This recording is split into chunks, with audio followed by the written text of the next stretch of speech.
Hola, muy buenas tardes. Quiero presentarles ahora una breve charla, tal vez una conferencia sobre resiliencia. La subtitulé de la siguiente manera: ¿cómo mantenerse de pie cuando todo parece derrumbarse? Y creo que es muy adecuada a la circunstancia que estamos viviendo actualmente. Mi nombre es Jorge Orozco Mendoza, yo soy psicólogo de formación inicial y además tengo estudios en terapia familiar y de pareja. Espero que la charla les sea útil y amena. Bien, yo creo que tendremos que empezar en primer lugar por entender qué es resiliencia. La palabra resiliencia es una palabra tomada del inglés, el término resilience, que no se ha encontrado una traducción exacta, pero más o menos significa como un proceso de adaptarse de una manera adecuada ante una adversidad o un evento traumático. Parece ser que es una capacidad más ordinaria que extraordinaria, que las personas la utilizamos de una manera más común y eso parece explicar algunas respuestas inmediatas en los sobrevivientes de desastres o personas que pasan asuntos complicados y difíciles. Eso no quiere decir que las personas no sufran dificultades o angustias, sencillamente que podemos reaccionar de manera adaptativa y positiva ante las circunstancias. Por ejemplo, una forma de entender la resiliencia es pensar en un vaso de vidrio. Un vaso de vidrio se cae al suelo, se quiebra. ¿Podrá regresar a su forma original? Sí, claro, si lo pegamos y lo volvemos a armar. Quedarían ahí las marcas de la pegadura, pero claro que sí se puede arreglar, al menos que se pierda algún vidrio muy pequeño, ¿no? Además, podemos pensar también, por ejemplo, quizás en un bote de aluminio, ¿no? Un bote de aluminio lo pisamos, lo aplastamos, se va a deformar y podemos jalarlo, quizás con algo meterlo dentro del bote y tratarlo de que recupere su forma original lo más posible. Muy probablemente lo haga y que queden algunas marcas de los dobleces, ¿no? Ahora pensemos en una esponja. Una esponja la pisas, la aplastas, ¿sí? Y siempre regresa a su forma original. Eso es lo más probable que puede ocurrir. Entonces podemos decir que una esponja es más resiliente que un bote de aluminio, que un bote de aluminio es más resiliente que un vaso de vidrio, ¿sí? Sin embargo, el ser humano es el ser más resiliente porque no solamente regresa a su forma original, sino que además puede crecer. También resiliencia la podemos entender como recuperar la capacidad de afrontar lo que pasa, de construir otra vez lo que se ha destruido, y significa metabolizar o elaborar las experiencias emocionalmente difíciles y dolorosas. Es así como cuando comemos, nuestro organismo aprovecha lo que le nutre, lo que le sirve y lo demás lo desecha, lo deja ir. Pues básicamente eso es, ¿no? Como aprender también a soltar lo que ya no es útil y quedarme con lo que me nutre y con lo que me puede hacer bien. Podemos entender en términos metafóricos el asunto de la resiliencia como un salvavidas que nos protege en un río impetuoso, en una suave coraza que rechaza los puñetazos que nos da la vida, por ejemplo, la asta del equilibrista que le ayuda a estar de pie, un nuevo guardarropas, un cambio de ropero, una luz en el camino, un himno a la vida a pesar de la injusticia. Para ti, ¿cuál sería la definición metafórica de la resiliencia? A ver, piensa, ¿qué significaría para ti? Dicen por ahí que cuando no hay nada, todo es posible. Por ejemplo, otra metáfora que pueda representar la resiliencia es: no hay noche que no vea el día. Sin embargo, a veces, para llegar a ver el día hay que aprender a caminar de noche. Todo esto podría representar el asunto de la resiliencia para ti. ¿Cómo la representarías metafóricamente, tu capacidad de adaptarte, de responder, incluso de trascender y crecer ante los eventos aversivos o dolorosos que pasas de tu vida? ¿Cómo sería para ti?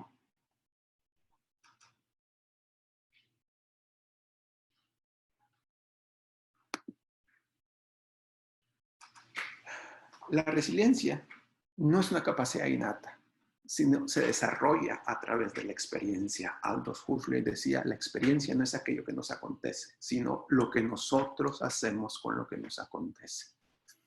Hay muchas cosas que están en nuestras manos y podemos transformarlas, ¿no? ¿Sí? Uno de los principales factores del desarrollo de la resiliencia parece que es las relaciones interpersonales, fuertes tanto dentro como fuera de la familia, amigos, compañeros de trabajo. Y yo creo que en esta época es muy importante fortalecer las relaciones interpersonales de manera extraordinaria, buscando nuevos modos de estar cerca y reunidos, volver a hablar por teléfono, las videollamadas, estar en constante comunicación con nuestros seres queridos, con palabras de aliento, de apoyo. Es por ello que es muy importante las relaciones que den consuelo y cariño para que de esa manera crezca la confianza, el aplomo y la seguridad. El dolor acompañado disminuye, ¿sí? Y el amor compartido se multiplica. Es por eso que es conveniente aprender a acompañar el dolor con amor. Dice por ahí Virginia Satir que el mejor regalo que alguien me pueda ofrecer es que alguien me vea, que alguien me escuche, que alguien me toque. En ese sentido, el contacto, ¿sí? El contacto verdadero, ¿sí? Es estar con alguien con presencia. Las experiencias difíciles y dolorosas que las personas enfrentan y superan también generan resiliencia. Eso también es cierto. Decía una frase que yo escuché de un maestro muy querido para mí en la facultad. Decía, cuando el trozo de metal está en la fragua, no entiende el porqué de tanto dolor. Pero cuando la hoja templada del sable mira hacia atrás, lo comprende. Y muchas veces en primera instancia, cuando estamos viviendo una experiencia complicada y difícil, no entendemos lo que está sucediendo. Y a lo mejor no tiene ningún sentido, ninguna forma de entenderlo. A lo mejor el significado lo construimos después de la experiencia. Sea de una forma o sea de la otra, tenemos esa posibilidad. Tenemos esa libertad, ¿sí?, de resignificar nuestra experiencia. ¿Has logrado tú desarrollar alguna habilidad o alguna fortaleza o has aprendido alguna lección de alguna experiencia aversiva y dolorosa que tú hayas vivido? Si es así, ¿qué has podido sacar? ¿Qué has podido digerir de esa experiencia? ¿Con qué te has podido quedar? ¿Qué te ha nutrido? Yo te invitaría a la reflexión. ¿Qué es eso importante para ti?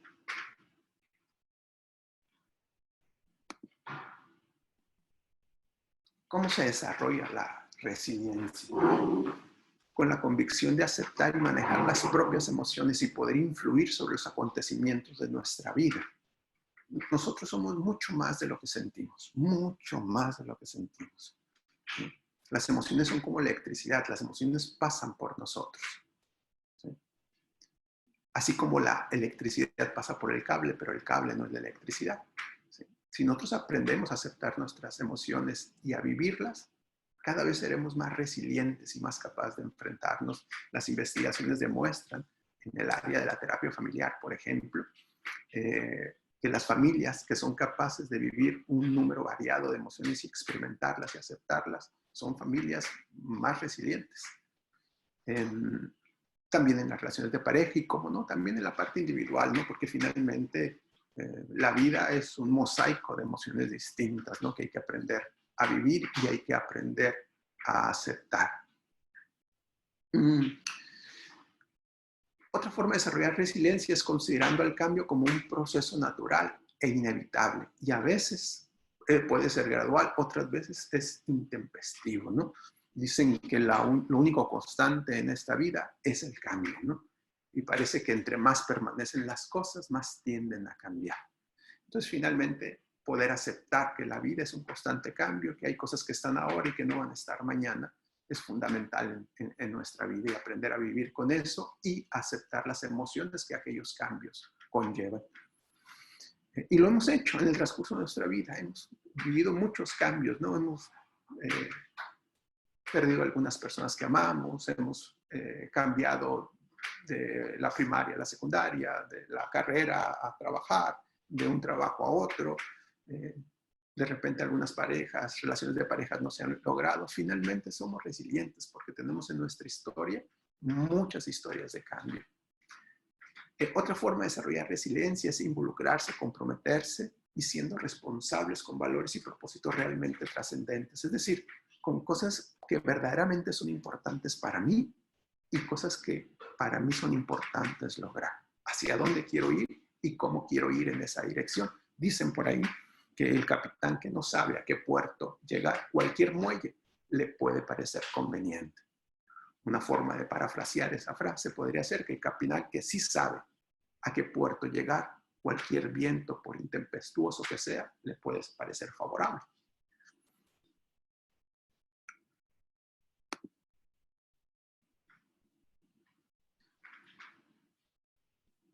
También podemos desarrollar resiliencia a través de un proceso que transforma el dolor en reto, la adversidad en desarrollo de las potencialidades y el sufrimiento. Aunque el sufrimiento retrae, el desafío nos obliga a crecer. Dicen por ahí que el dolor es natural, pero el sufrimiento es opcional. Entonces, ¿qué sería esta idea del sufrimiento? Tal vez el sufrimiento sería el dolor repetido de manera innecesaria. También el sufrimiento podría venir de la idea de tratar de evitar el dolor. Dicen por ahí, parafraseando a Oscar Wilde, que más vale un fin con dolor que un dolor sin fin.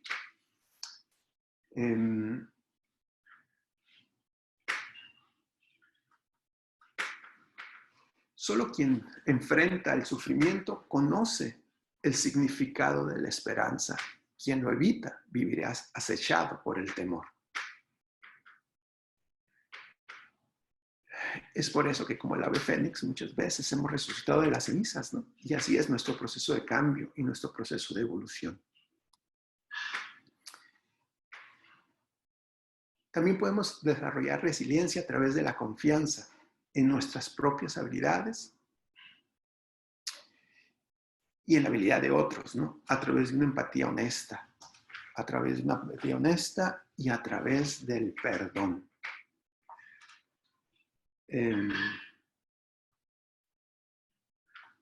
Yo creo que esa parte es importante considerarla, entendiendo que el perdón es más para sanar a quien lo otorga que a quien lo recibe, ¿no? Y si el perdón sana una relación está excelente, pero sin embargo el perdón no tendría que necesariamente conservar una relación. Yo puedo perdonar a alguien para estar en paz conmigo mismo y aún así puedo decidir guardar distancia de la otra persona. El perdón puede ser conveniente, pero el mantener la relación siempre será una decisión, ¿sí?, de las personas que están involucradas en esto, sobre todo de quien fue lastimada, fue herida o fue víctima de alguna otra persona. Entonces el perdón sana más a la persona que lo recibe. Perdón, que lo otorga que a quien lo recibe. Conocerse a sí mismo, conocer las propias fuerzas y debilidades, reconocer el propio valor como persona es fundamental para esto. Cuentan que en un templo budista había un Buda grande de barro, de arcilla, que algún día tuvieron que sacarlo del templo, ¿sí? Y como era muy grande, estaban batallando mucho para sacarlo. Y además, para colmo de males, empezó a llover, ¿no? Y entonces los monjes encargados estaban muy preocupados porque no se dañara esa estructura y porque no se conservara. Sin embargo, pues la lluvia empezó a hacer efecto, se agrietó un poco y con dificultades muchos lo trasladaron a otro lugar donde una vez resguardado, viendo cómo se había dañado, empezaron a observar. Y vieron que por alguna de las grietas se observaba algo brillante, ¿no? Entonces un monje curioso se acercó, se aproximó y empezó a abrir las grietas, ¿no?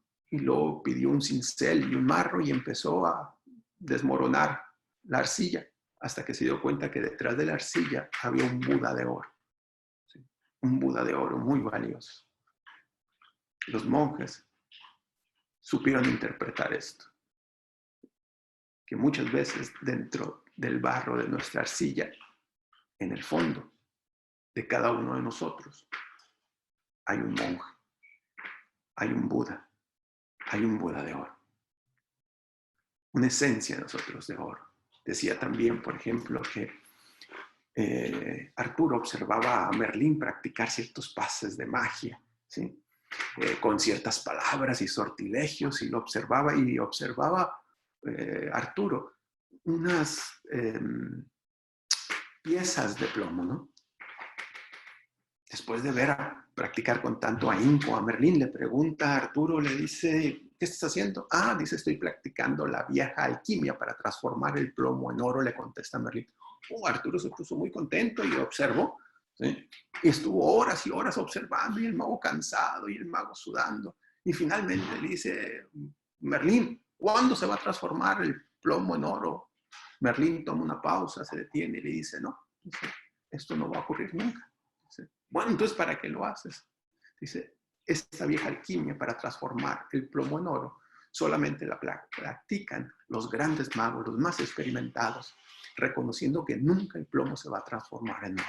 Sin embargo, un día después de practicar y practicar y practicar y aceptar que nunca se va a transformar el plomo en oro y aún así continuar practicando y practicando cada día, un día los ojos del mago se transforman y todo lo demás empiezan a observarlo como algo valioso. En ese momento, cuando el mago se ha transformado, todo a su alrededor se transforma en algo realmente valioso. Eso nos ayuda a conocernos a nosotros mismos, nuestras propias fortalezas, nuestras propias debilidades y reconocer el propio valor que tenemos como personas. Una forma de estimular la resiliencia en nosotros mismos y en los otros es con cambiar la desesperanza con esperanza, cambiar la impotencia con determinación, la ausencia de mérito con confianza, bajo la idea, si puedo, soy capaz y además lo merezco. ¿Sí? La esperanza se construye en función de no esperar que las cosas siempre salgan como nosotros queremos. A veces las cosas no salen como deseamos, salen como necesitamos para aprender ciertas habilidades y aspirar a un mejor deseo. Combatir la impotencia con determinación, yo le digo a las personas que trabajo, con las que trabajo, con que viven depresión, digo, aprende a aprender tu carro en segunda. Los carros estándares, cuando ponen en segunda y se acaba la energía de la batería, los empujas, abres la llave y sueltas el clutch, entonces prenden, ¿no? Sí, yo le digo, no necesitamos estar motivados, tener ganas, ni estar dispuestos a hacer algo. Hagamos eso algo, ¿sí? Y al hacerlo, nos vamos a motivar. Por ejemplo, como ir al gimnasio. Una vez que uno va al gimnasio, es difícil no levantarse, pero estando ahí, al final sale y dice, qué bueno que vine. Después de eso se hace un hábito. Le digo a los que conocen el fútbol americano, le digo, sé como el running back, ¿no? ¿Sí? Ellos van a agarrar la pelota y se van a estrellar contra hombres grandísimos, pesadísimos, que les doblan el peso y la altura y van a chocar. ¿Sí? Pero una recomendación que les da el coach a los running back es no dejes de mover las piernas. Y si tú dejas de mover las piernas, algún día, en algún momento, te les vas a escapar esos monstruos y vas a notar. Combatir la ausencia de mérito con confianza también. Este asunto es muy importante. Porque todos tenemos mérito, no necesitamos hacer nada. ¿Sí? Tan solo por el hecho de ser humanos ya tenemos un mérito. Y eso nos debe dar la confianza de que merecemos lo que tenemos, ¿sí? Y que podemos merecer cosas aún mejor. Eso es importante, estimular a nosotros mismos y en los demás. Es por ello que sí puedo, soy capaz y lo merezco. Pensar más en soluciones que problemas. Eso es fundamental. Cuesta lo mismo. ¿Sí? Cuesta lo mismo. ¿Sí? El mismo esfuerzo pensar en soluciones. La mente es como como si fuera un Netflix. Las películas, los documentales que tú seleccionas, las series, ¿sí? Netflix te va a recomendar más de lo mismo. Si tú piensas en problemas, tu mente te va a recomendar más problemas. Así como Netflix, la mente tiene un algoritmo de preferencia. Lo que tú prefieres, tu mente te envía más. Así funciona. Entonces, si tú aprendes a pensar más en soluciones, tu mente se acostumbrará a enviarte soluciones. Imagínate si solamente ves películas de terror o películas y series documentales, las eliges que no te gustan y tú las ves, pues Netflix va a creer que te gustan y te va a enviar eso. ¿Sí? Lo mismo sucede con tu mente. Entonces, conviene pensar más en soluciones que en problemas, ¿no? Decía una tradición espiritual. En esta vida, todo tiene solución.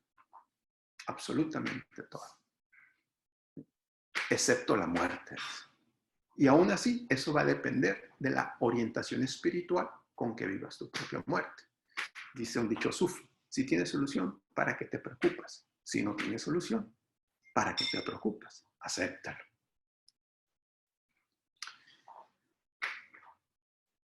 Estimular resiliencia en nosotros mismos y en otros a través de establecer propósitos y metas que den sentido a la vida, ya sea personales y familiares, es fundamental. Tener un propósito trascendente en la vida es tener como un GPS existencial. Los GPS los ponemos en nuestro celular, en nuestro carro, decimos, quiero que nos lleve a tal lugar.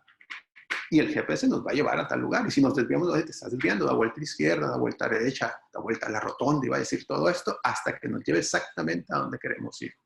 Ahora, tener un propósito realmente trascendente no es inmediato, es un descubrimiento arqueológico. ¿Qué significa eso? Los arqueólogos tienen una hipótesis y dicen, por aquí hay una osamenta, por aquí hay una gran ciudad. Y van buscando y escarban, ¿sí? Y pasan días, meses, años escarbando. ¿Sí? Y encuentran pequeños indicios que les dicen, por aquí sí debe haber esto, ¿no? Buscan, buscan, encuentran y en algún momento se encuentran con la osamenta del dinosaurio, se encuentran con la gran ciudad con la que andaban buscando. Y es así como se dan los descubrimientos arqueológicos, manteniéndose enfocado en el propósito. Lo mismo en la vida, para tener un propósito realmente trascendente, no necesariamente se va a presentar de un momento a otro, hay que trabajarle y hay que caminar en la dirección. Por eso hay que tener ese GPS existencial. ¿Qué queremos lograr como familias? ¿Qué queremos lograr como personas? ¿Qué queremos lograr con nuestros hijos? ¿Qué queremos lograr como profesionales? ¿Qué queremos lograr con nuestros amigos? Tenerlo claro nos va a mantener en dirección a donde queremos ir. Y esto es clave y es importante porque finalmente tener una dirección de vida. Hace poco escuchaba a Mujica, el expresidente de Uruguay, que decía, tener una causa, por qué luchar y por qué vivir, nos aleja de la apatía, del desánimo, y nos obliga, ¿sí?, a luchar, ¿no? ¿Sí? Es similar a esta idea que yo les propongo. Ser solidarios, cultivar la compasión y cultivar el altruismo. Dicen por ahí una historia que en una población donde había escasez de comida, de alimento, llegó una persona y ve que todas las personas del pueblo, los pobladores, están desesperados y se sienten desilusionados, no saben qué hacer, ¿sí? Se sienten en desánimo. Y dice, pues los convoco a una reunión, y ya los convoco a una reunión y yo traigo aquí una piedra, dice, y podemos hacer de esta piedra un caldo de piedra magnífico, ¿sí?, y maravilloso que pueda alimentar a todo el pueblo. ¿Sí? Las personas sospechan de él, dice, pues yo pongo la piedra, sí, lo que necesita ahora es una olla. ¿Quién tendrá una olla? Solamente ocupo una olla. Bueno, y una persona tímida levanta la mano y dice, yo traigo la olla, ¿no? Y otra persona por ahí desconfía, pero esa persona dice, bueno, ahora lo que ocupamos es solamente agua, lo único que ocupamos es agua, ¿no? Bueno, yo puedo poner un poco de agua, sale una persona con ciertas dudas y pone agua.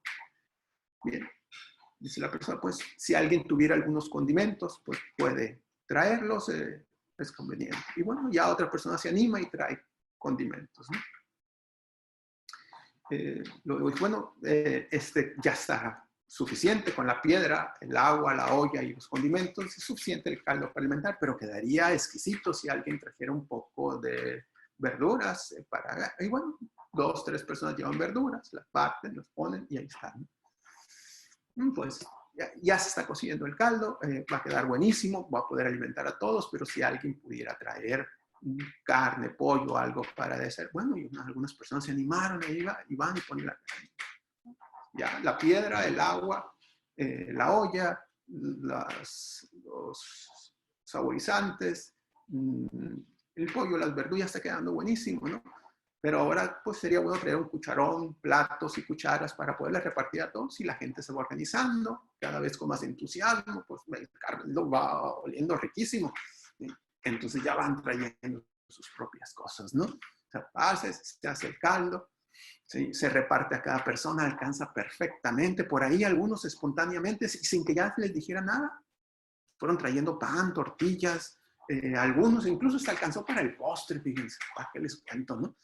Y ya todos muy contentos, muy a gusto, ¿sí? Se acabó el caldo, esta persona agarró la piedra, dice, muy bien, ¿sí? Entre todos han hecho un excelente caldo de piedra, ¿sí? En función de la solidaridad, la compasión y el altruismo, se pudo crear algo que nos alimentara a todos. En estas épocas de contingencia y salud que estamos viviendo, estamos haciendo caldo de piedra. Esa solidaridad que estamos viviendo, ese cultivar comprensión, ese dar a otros, lo que están dando los profesionales de salud, los que están apoyando a ellos, todo eso está contribuyendo a que se haga un caldo de olla magnífico. Sigamos ayudando, no importa por qué motivo lo hagamos, por altruismo, por egoísmo, por presumir, por ser humildes, hagámoslo abiertamente, hagámoslo escondido, no importa, ¿sí? Pero cada quien traiga la olla, el agua, los condimentos, alguna verdura, traigan carnita, pollo, lo que sea, ¿sí? ¿Okay? Hasta la sal y las servilletas son convenientes, ¿no? ¿Sí? Lo que pueda llevar cada quien para apoyar y ser solidarios va a hacer que al final estemos disfrutando un caldo de olla magnífico.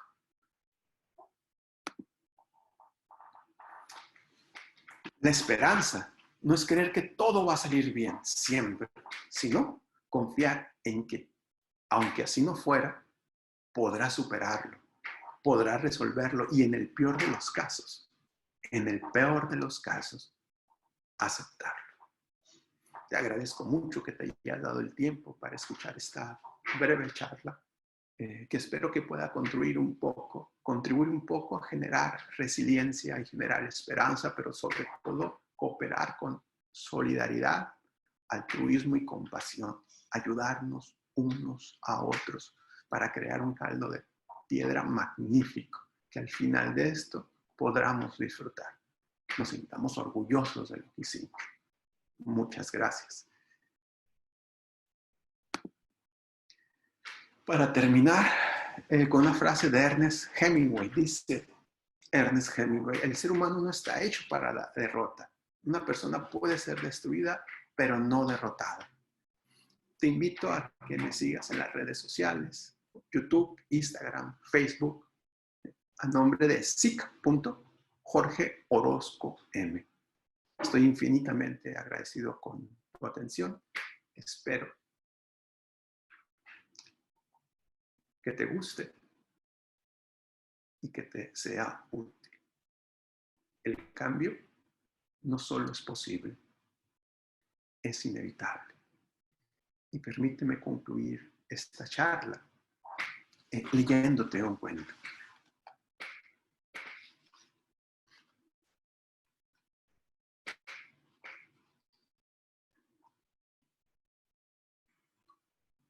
Un hombre que no estaba de acuerdo con la enseñanza de Buda, al cruzarse un día con el maestro, se plantó frente a él y le escupió el rostro.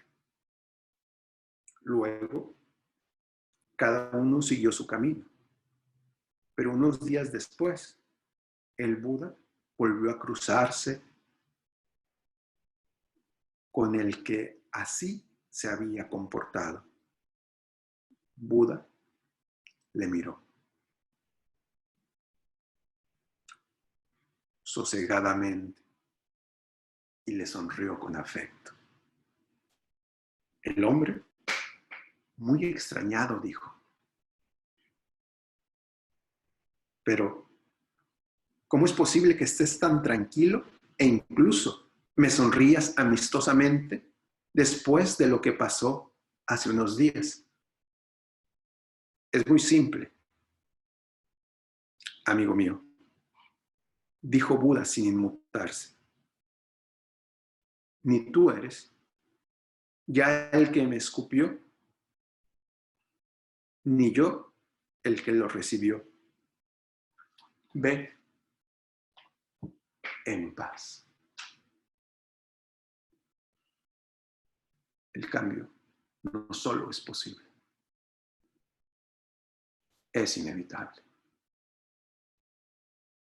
Gracias.